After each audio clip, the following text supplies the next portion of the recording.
창세기 29장 31절부터 35절에 있는 말씀. 자, 우리 한 절씩 교독하도록 하겠습니다. 제가 먼저 읽겠습니다. 여호와께서 레아가 사랑받지 못함을 보시고 그의 태를 여셨으나 라헬은 자녀가 없었더라. 레아가 임신하여 아들을 낳고 그 이름을 루벤이라 하여 이르되 여호와께서 나의 괴로움을 돌보셨으니 이제는 내 남편이 나를 사랑하리로다 하였더라.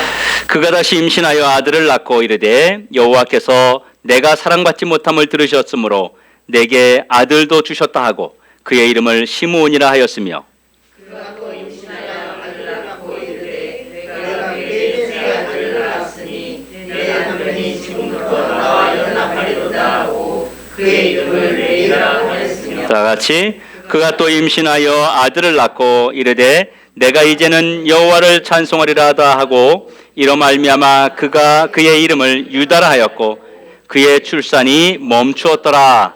아멘. 여러분, 사람이 목적지가 있어야 합니다. 목적지가 없는 사람은 그저 시간만 허비하며 인생을 살아갈 뿐이죠. 그리고 아무것도 이뤄낼 수 없고 또 소망도 없는 사람입니다. 사람들이 분명히 걷고 있습니다. 인생이라고 하는 삶을 모든 사람이 태어나면서부터 다 똑같이 걷고 있습니다. 하얗게 눈이 내린 그 설원을 두 친구가 걸었습니다.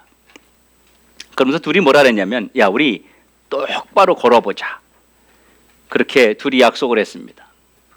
둘이 걸었는데 한 사람의 다 걷고 난 뒤에 뒤를 돌아보니까 한 사람의 발자국은 똑바로 걸어갔고 또 한 사람의 발자국은 활처럼 휘어 있는 것을 보았습니다. 그래서 물었습니다. 야, 너는 어떻게 그렇게 똑바로 걸을 수가 있었니? 라고 물었을 때 이 친구가 말했습니다. 아, 나는 땅을 본 것이 아니라 저 앞에 나무를 보고 걸었기 때문에 똑바로 걸을 수 있었던 거야 라고 말을 했습니다. 여러분, 우리가 인생에 목적지와 목표가 없는 인생은 다 바람에 날리는 겨와 같은 인생을 살아가게 되는 것입니다. 지금 여러분은 무엇을 바라보고 인생을 살아가고 있습니까? 여러분은 어떤 것을 바라보고 여러분의 인생을 살아가고 있습니까? 우리 옆에 계신 분하고 인사 한번 할까요? 자, 똑바로 걸어갑시다. 혹시 또 이런 사람 있지 않아요? 나 똑바로 걷고 있는데. 네, 똑바로 걸어가서 주님을 만나는 은혜가 있길 주의 이름으로 축원합니다. 오늘부터 7월달 첫 주부터 7월 한 달 동안 제가 창세기 오늘 읽은 29장부터 32장에 있는 말씀까지 제가 이렇게 시리즈로 이어서 계속 말씀을 전할 겁니다. 제가 이런 생각을 했습니다. TV를 보면서 사람들이 왜 드라마에 이렇게 열광을 할까? 드라마 보고 나서 끝날 때 아쉬워가지고 궁금해서 그 다음날 되면 또 그거 기다리고 그런 모습들을 저희 집에서도 봅니다. 저희 집에서도 보는데 그런 모습을 볼 때마다 왜 예배에, 왜 설교는 저렇게 기다려지지 않을까? 왜 다음 시간이 고대가 되지 않을까 하는 그런 의구심을 갖게 되었습니다. 그래서 특별히 7월 달은 조금 재미있다는 표현이 그렇지만 흥미진진한 그런 말씀을 가지고 이어서 시리즈로 한 달 동안 말씀을 전할 것인데 이걸 안 들으면 좀 후회하실 것입니다. 중간에 들으면 지난달에 뭔 얘기였지? 이렇게 이해가 안 될 정도로 그런 말씀이어서 같이 한 달 동안 여러분이 잘 나와서 말씀을 들으면 큰 은혜가 있을 줄로 믿습니다. 여러분, 여러분 야곱이 누군지 알지요? 예, 야곱은 다 알고 있습니다. 유명하죠? 야곱이 자기 외삼촌 라반의 집에서 삼촌의 둘째 딸 라헬을 아내로 얻기 위해서 7년 동안이나 진짜 하루같이 여기면서 그렇게 그 사랑하는 둘째 딸 라헬을 얻겠다는 그 일념 하나로 몸은 고달프지만 이 몸은 하루같이 그렇게 7년을 지냈다고 성경이 기록하고 있습니다. 창세기 29장 20절에 보니까 야곱이 라헬을 위하여 7년 동안 라반을 섬겼으나 그를 사랑하는 까닭에 7년을 며칠같이 여겼더라. 얼마나 사랑했으면 7년 동안을 그저 며칠 지나간 것처럼 그렇게 열심히 고된 노동을 했다고 하는 것입니다. 그런데 막상 7년이 지난 뒤에 그토록 기다리던 신혼 첫날 밤이 되었습니다. 기대하는 마음으로 이제 신부가 있는 방에 들어가서 첫날 밤을 지냈습니다. 그런데 이게 어찌된 일입니까? 아침에 일어나 보니까 야곱 옆에 누워있는 그 여자가 자기가 그토록 사랑하던 라헬이 아니라 라헬의 언니 레아였던 것입니다. 얼마나 깜짝 놀랐겠습니까? 본문 25절에 보니까 야곱이 아침에 보니 레아라 라반에게 이르되 삼촌이 어찌하여 내게 이같이 행하였나이까? 내가 라헬을 위하여 외삼촌을 섬기지 아니하였나이까? 외삼촌이 나를 속이심은 어찌 됨이니까? 이것은 야곱에게는요 정말 크나큰 충격이 아닐 수 없었습니다. 야곱은 정말 기가 막혔습니다. 요즘 말로 하면 야곱은 지금 외삼촌에게 사기를 당한 것입니다. 야곱이 외삼촌에게 항의를 해도 이미 엎질러진 물이라 돌이킬 수가 없었습니다. 당장 외삼촌 라반에게 쫓아가서 따졌지만 사태를 원점으로 돌릴 수는 없는 상황이었습니다. 외삼촌 라반이 핑계를 댑니다. 무슨 핑계를 댔습니까? 이것은 우리 지방의 풍습이야. 동생이 언니보다 시집 먼저 가는 건 있을 수 없는 일이야. 이렇게 말하는 것이에요. 26절에 라반이 이르되 언니보다 아우를 먼저 주는 것이 우리 지방에서 하지 아니하는 바라. 이렇게 이야기를 하는 것입니다. 사실 라반은 말도 안 되는 지방 풍습을 앞세워서 야곱을 속인 것입니다.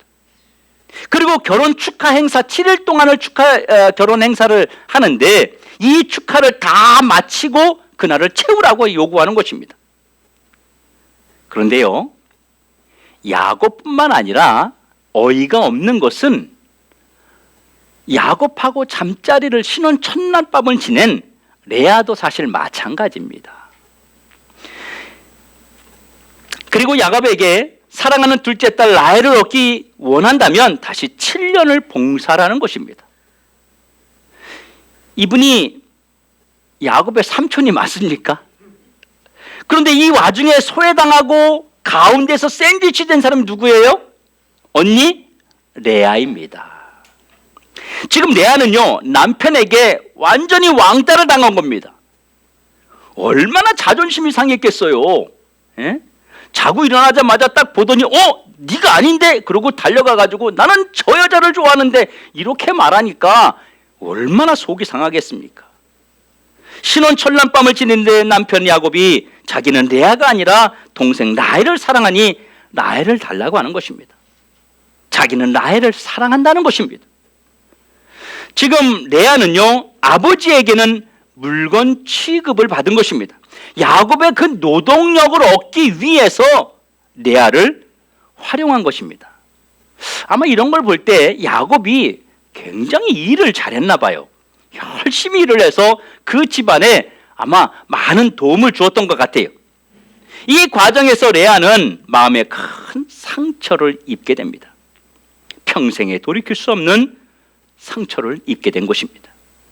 그는 남편인 야곱으로부터 소외를 당했습니다. 또 아비로부터는 야곱의 노동력을 얻기 위한 수단으로 전락해버렸습니다.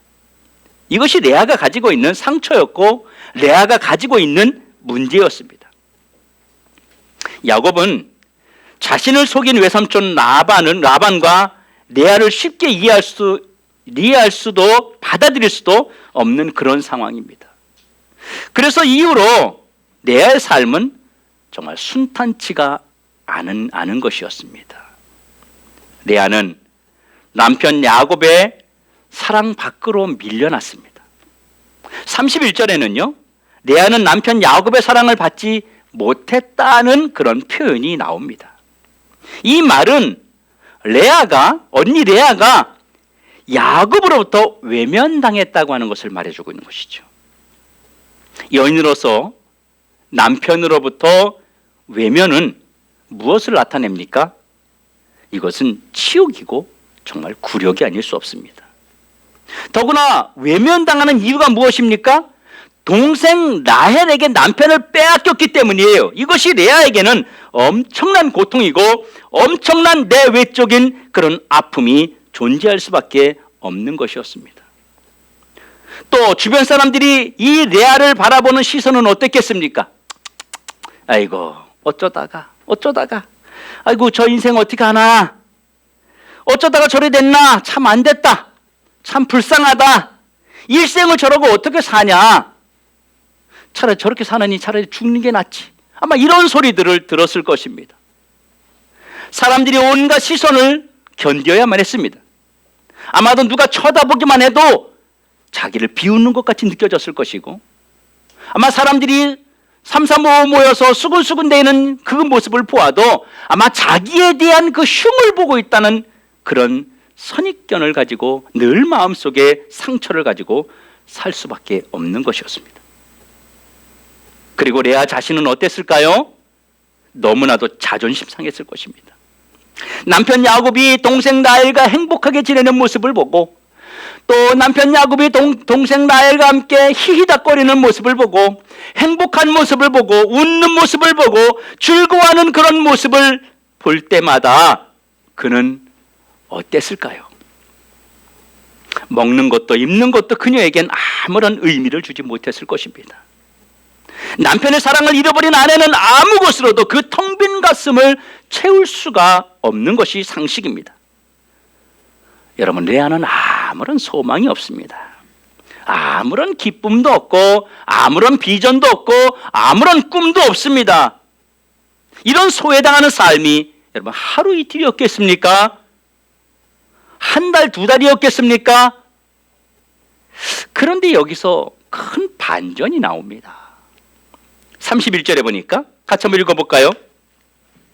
여호와께서 레아가 사랑받지 못함을 보시고 그의 태를 여셨으나 라헬은 자녀가 없었더라. 야곱의 사랑 밖으로 밀려난 레아가 하나님의 돌보심을 받는 그런 은혜를 입었습니다. 어찌된 일이 어떻게 이렇게 가능했을까요? 도대체 레아에게 무슨 일이 있었던 것입니까? 이런 그녀가 하나님의 사랑을 받으며 야곱의 자녀를 낳았다는 것은 분명 그녀의 삶에 어떤 변화가 있었다고 하는 것이지요. 좀 더 쉽게 말하면 레아에게 마음이 떠났던 야곱이 마음을 고쳐먹고 레아를 찾은 것입니다.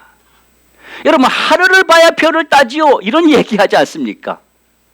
야곱의 아이를 낳았다고 하는 것은 야곱의 마음이 변화가 있었다고 하는 것을 말해주는 것입니다. 31절 끝에 뭐라고 했어요? 라헬은 자녀가 없었더라. 이 부분이 레아 편에서 보면 약간 고소하지 않습니까? 자녀가 없었더라. 그러니까 결국은 하나님께서 레아의 문제를 여러분 해결하셨습니다. 도대체 어떻게 레아가 이 문제를 해결했을까요? 어떻게 하나님이 레아의 문제를 해결해 주셨을까요? 레아가 하루 종일 혼자 외롭게 끙끙거리면서 식음을 전폐하고 죽기 살기로 자신의 신세를 한탄하는 것을 주님이 보시고 불쌍히 여겨서 안쓰러워했을까요? 가련히 여겼을까요? 택도 없는 이야기입니다. 절대로 그런 것으로 하나님의 마음을 감동시킬 수 없다고 하는 것입니다. 레아가 하나님에게 이런 문제를 해결받을 수 있었던 결정적인 이유가 성경에 기록되어 있습니다. 이것을 우리가 발견해야 됩니다. 오늘 본문 32절에 이렇게 말씀하고 있습니다. 레아가 임신하여 아들을 낳고 그 이름을 르벤이라 하여 이르되 여호와께서 나의 괴로움을 돌보셨으니 이제는 내 남편이 나를 사랑하리로다 하였더라.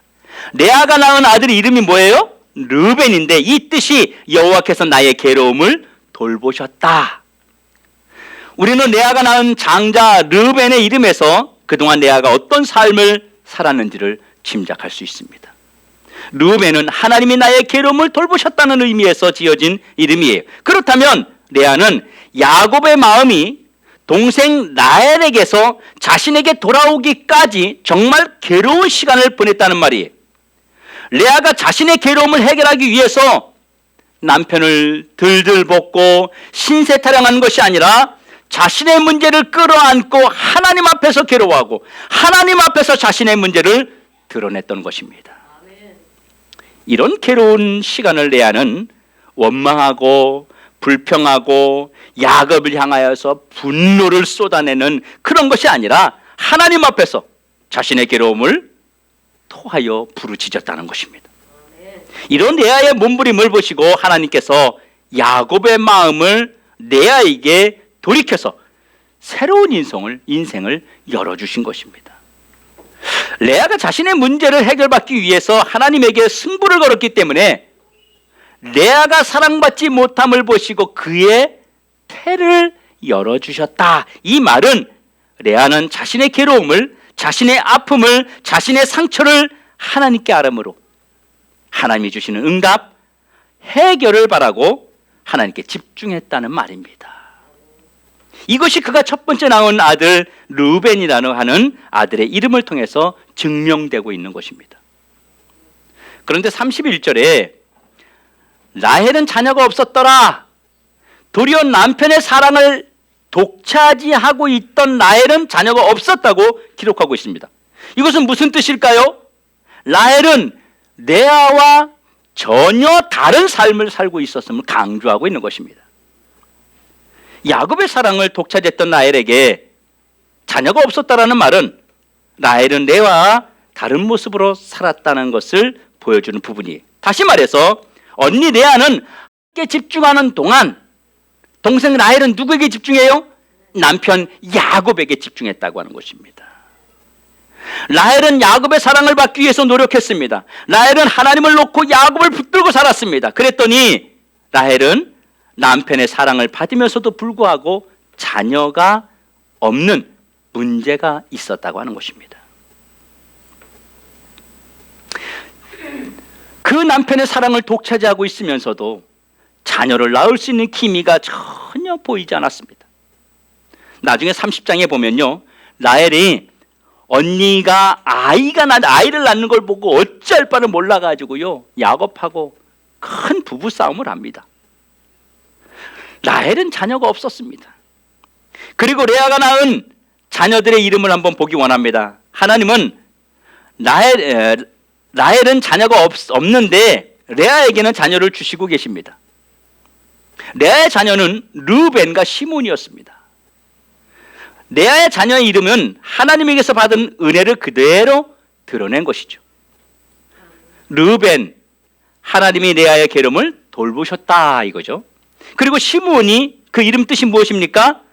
본문 33절에 보니까 그가 다시 임신하여 아들을 낳고 이르되 여호와께서 내가 사랑받지 못함을 들으셨으므로 내가 이 아들도 주셨다 하고 그의 이름을 시몬이라 하였으며, 마치 기뻐하고 자랑하듯이 하나님이 이 아들도 주셨다, 하나님이 이 아들도 또 주셨다 하고 기뻐하고 있는 것입니다. 하나님이 자신의 음성을 듣고 계시다고 그렇게 표현하고 있습니다. 이는 레아가 하나님과 지속적으로 소통하고 그리고 레아의 문제가 계속 해결되고 있음을 지금 보여주고 있는 것입니다. 여기서 우리가 주목해야 되는 것은 레아가 문제 한번 해결받고 끝난 것이 아니라 계속해서 문제가 해결되고 있다고 하는 것입니다. 하나님이 괴로움을 들으시고 시므온을 통해서 하나님이 레아 편에서 일하고 계시다, 레아를 응원하고 계시다는 것을 보여준 것입니다. 여러분, 하나님께 괴로움과 아픔을 구하는 자는 반드시 하나님이 돌보시며 응답하시는 하나님이신 것을 우리에게 지금 말씀을 통해서 증명하고 계시는 것입니다. 르우벤은 괴로움을 돌보시며 시므온은 내 기도를 들으시며 라고 고백하고 있는 것입니다. 그리고 레아가 또 자녀를 낳았는데 레이와 유다를 낳았습니다. 레이는요, 야곱과의 연합, 즉 회복이 지속됨을 고백한 것입니다. 하나님의 해결은 여러분 일시적이고 순간적인 그 해결이 아닙니다. 하나님의 은혜를 입은 레아는 계속해서 하나님께 집중했습니다. 그 결과 야곱과 더 친밀해지는 복을 누렸기에 그의 아들을 레이라고 이름을 지어서 야곱과 연합된 관계가 지속됨을 고백하고 있는 것입니다. 그럼 유다는요, 이제 넷째 아들이잖아요. 유다는요, 찬송의 뜻이에요. 찬송.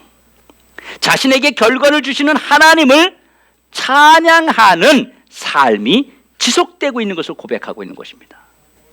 자기 삶에 하나님이 계속 역사하시는 것을 이제 마지막에 하나님은 넷째 아들을 통해서 하나님을 찬양합니다. 이렇게 고백하는 거예요. 지금 내 안은 하나님께 집중하고 있음을 우리가 알고 있다고 하는 것입니다. 여러분, 이런 생각 한번 해보십시오. 르우벤 낳았습니다. 첫째 아들. 자, 남편을 빼앗겼어요. 사랑하는 남편을 동생 라헬에게 빼앗겼어요. 자기는 이제 남편은 있지만 남편은 없는 것과 마찬가지로 살아갑니다. 그래서 하나님께 집중했더니 하나님께서 은혜를 주셔서 첫째 아들을 낳았어요. 그 이름이 르우벤입니다. 또 둘째 아들 낳았어요. 시므온입니다. 여러분, 이런 상황에서 둘쯤 낳으면 어떤 마음이 들겠어요? 뭐 이 정도면 이제 충분하다. 이제 하나님께 구하지 않아도 이제 내 인생의 문제는 어느 정도 해결되었다. 여러분, 이렇게 여길만 하지 않겠습니까?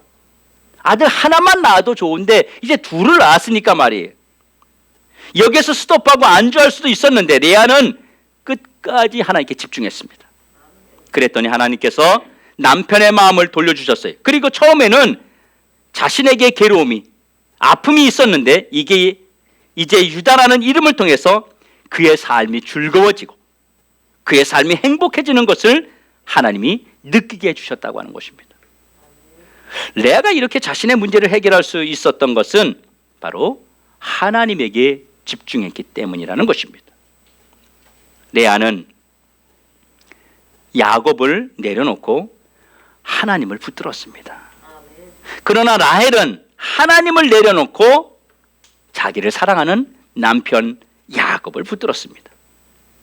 하나님께 구함으로 레아의 인생은 바뀌었습니다. 레아의 문제가 일시적으로 해결된 것이 아니라 지속적으로, 그리고 그의 모든 문제들이 해결되고 그의 삶의 기쁨이, 그의 삶의 찬송이 가득하도록 하나님이 그의 삶을 바꾸어 주셨어요. 결국 야곱의 마음이 점점 레아에게 돌아오고 있는 것을 보게 됩니다. 야곱을 붙들지 않고 모든 것을 내려놓고 하나님을 향했더니 상상할 수 없는 기적이 일어난 것입니다. 여러분, 이게 가능하겠습니까? 아니, 라헬을 사랑해서 7년을 봉사하고 라헬을 얻기 위해서 다시 또 14년 동안이나 그 집에서 머슴처럼 노동을 해가지고 얻은 그 아내 아닙니까? 그런데 그 마음이 지금 라헬이 아닌 언니 레아에게 바뀌고 있다고 하는 것, 이거 여러분 기적 아닙니까? 이게 가능하겠습니까? 야곱의 사랑도 되찾고 4명의 아들을 라헬보다 먼저 생산하는 그런 복을 누렸습니다. 자신의 아들이요, 이 집안의 대를 이을 장남이 되어버린 것입니다.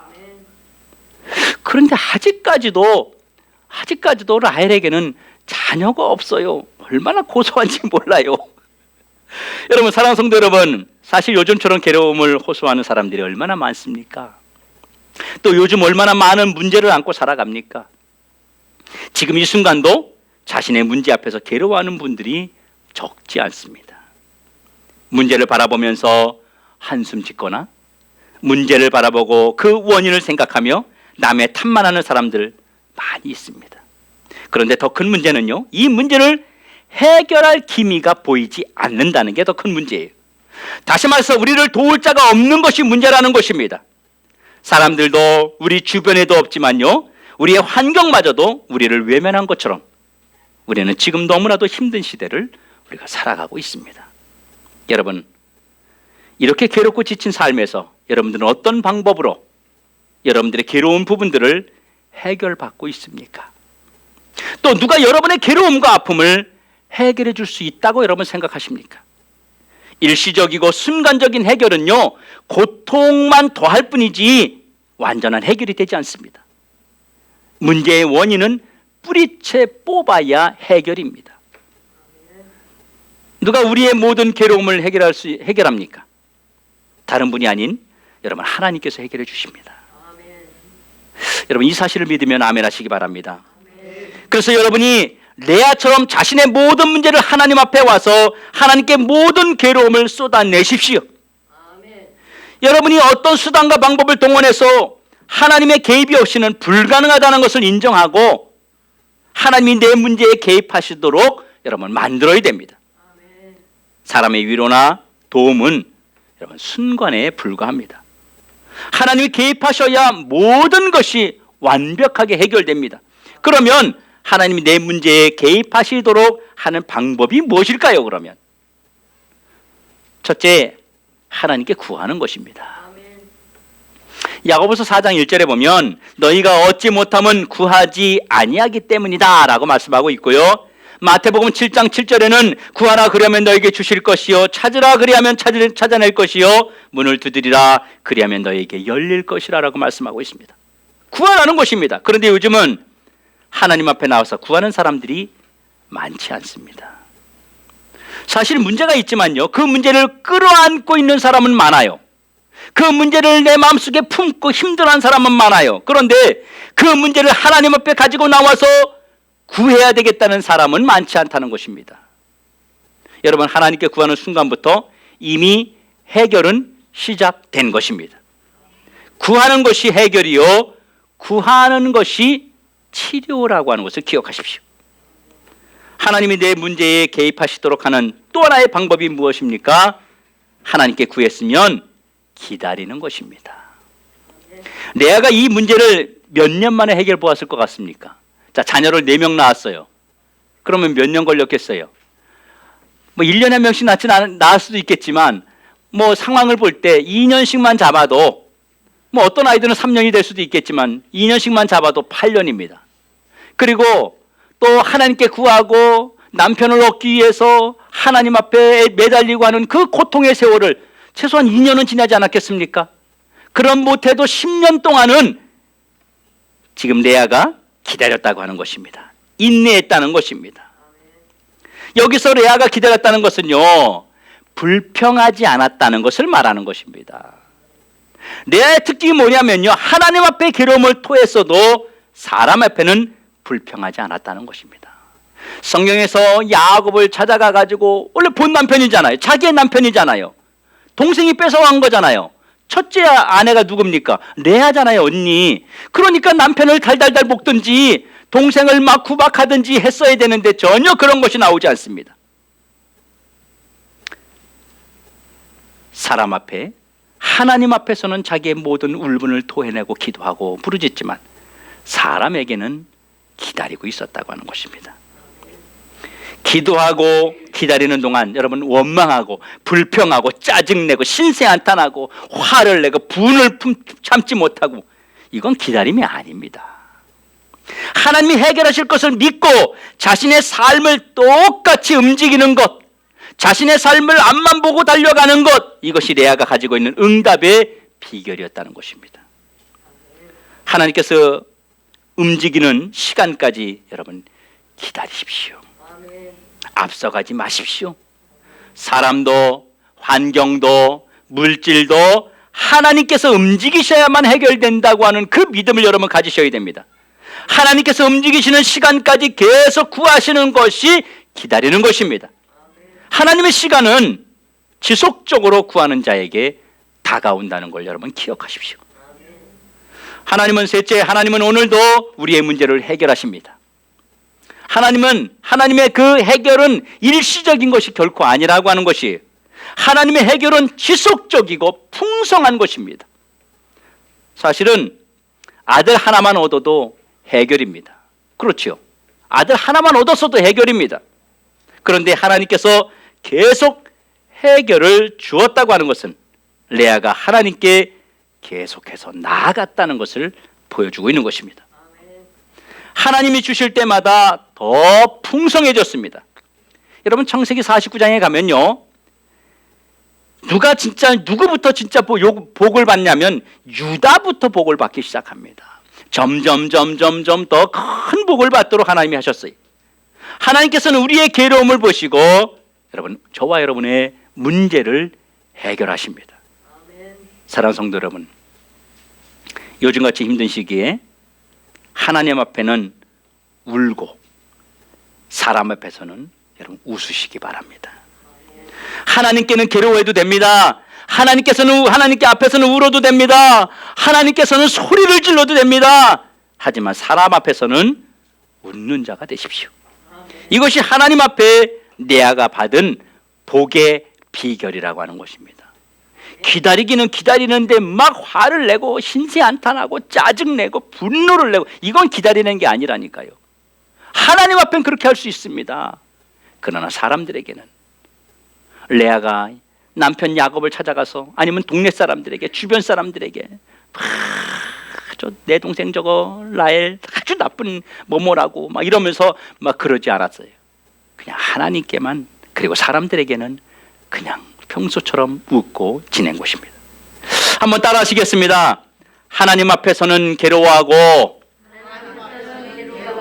다시 하나님 앞에서는 괴로워하고, 사람 앞에서는 웃자. 복의 비결을 여러분 가지시고 복된 길로 나아가는 우리 모든 성도 되시길 주의 이름으로 축원합니다. 기도하겠습니다. 사랑의 아버지 하나님, 우리가 사람을 보지 말게 하시고 하나님을 바라보고 나아갈 수 있도록 도와주옵소서. 주님, 우리의 목적지는 사람이 있는 곳이 아니라 하나님이 계신 곳임을 믿기에 우리가 하나님 마음에 합한 자가 되도록 도와주시옵소서. 이 시간 주님께서 우리에게 은혜를 베풀어 주셔서 오늘 이 말씀을, 창세기의 말씀을 첫 번째로 들었는데, 하나님이 이것이 시작이 되어 계속하여 나의 삶에 변화가 나타나는 은혜가 있도록 도와주시옵소서. 예수님의 이름으로 기도하옵나이다. 아멘.